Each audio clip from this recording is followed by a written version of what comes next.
Hello everybody and welcome to another video, and today I'm going to be doing a 2020 best case scenario prediction for Donald Trump. I did one for Joe Biden that will be in the card. It will probably pop up in like a second.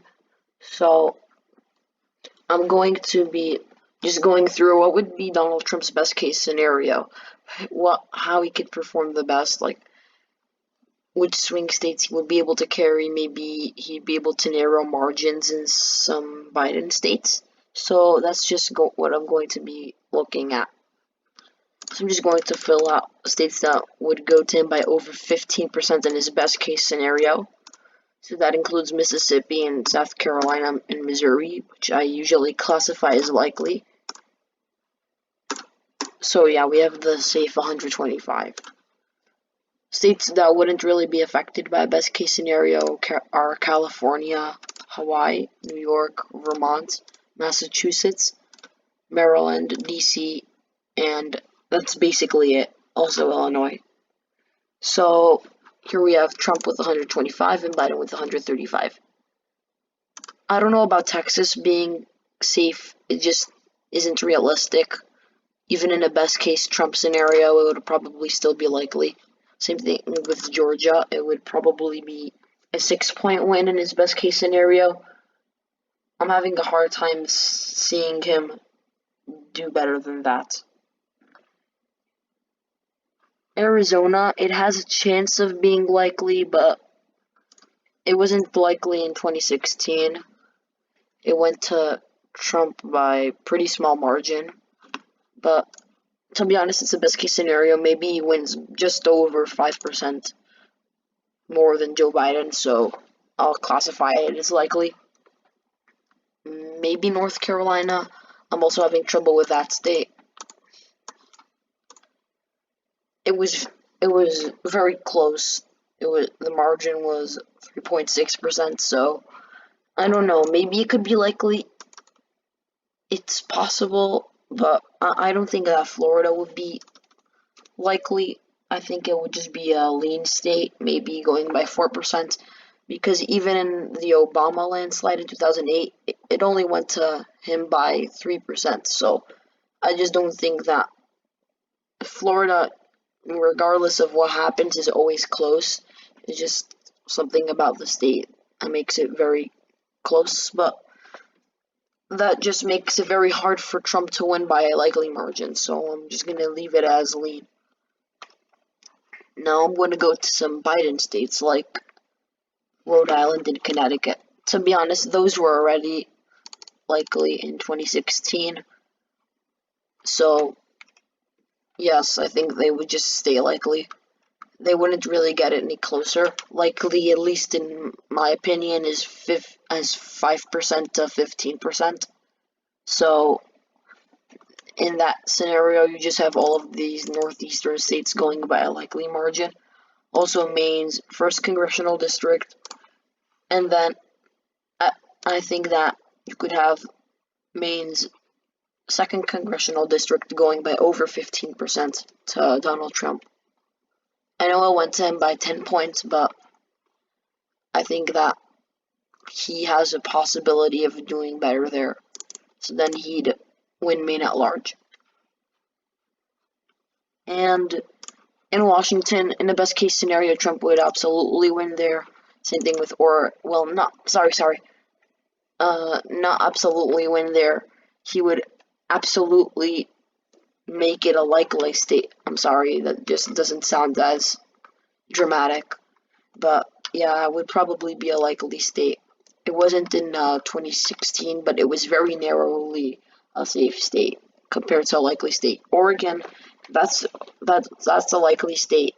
It went to Clinton by like 9%. No, not 9%, like 11%, but still, that's very good for Republicans, especially with third-party vote. So, I do think they would stay a likely state. And in Minnesota, I'm just going to go randomly to Minnesota. I think that one could go to Donald Trump in his best case scenario. would it be tilt or lean? I don't know. Maybe lean. Maybe it could go by over 2%. It wouldn't be that much of a stretch. Would Iowa be safe? I don't know about Iowa being safe. It would be a 5% shift in favor of Republicans, but I feel like they're sort of maxed out for this scenario. I don't think they would be able to do that. He would be able to get like 12%, but not 15%. Nebraska's 2nd congressional district, Donald Trump can do well with the suburbs in the area, and maybe he just takes the district by a likely margin. Mitt Romney did it in 2012, so in the best case scenario, I'm sure Trump would also be able to do it. And Trump will also take Ohio by a likely margin in a best case scenario. Wisconsin, I think that one could be a lean state. Same thing with Michigan and Pennsylvania. In the best case scenario, those would be lean Trump, but maybe only 3%. I can't see a 4% victory in any of these states. In Nevada, I think that if he does better in Clark County and just runs up margins in like more rural areas, he could win the state. I don't know by how much, but maybe a tilt margin just because it isn't favoring Republicans anymore. New Mexico, I can't see it being lean. The best I could see for Republicans is like probably a likely margin. And then Colorado, I can't see that one going to Donald Trump. So I'm just going to give a tilt to Joe Biden. It's just such a Democratic state that the demographics are already not favoring Trump, and I don't think that even they basically go for any Democrat at this point, and there's probably going to be some high third-party turnout against Donald Trump. Maybe George Jorgensen does well on the state. I think she would maybe one of the best performing states for the Libertarian Party. But honestly, I don't think that even in a best case scenario, Trump would be able to take Colorado. And in New Hampshire, that one was very close in 2016. It only went to Clinton by like 0.3%. And look at the third party vote. That just makes it very likely that in a best case scenario, Trump would be able to carry the state.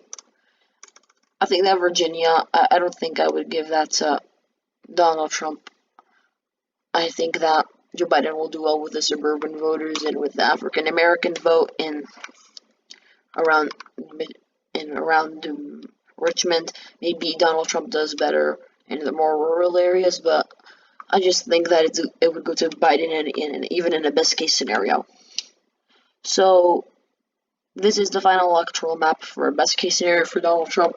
You have him taking 328 electoral votes to Joe Biden's 210. So thank you for watching, and I'll see you in another video. Bye.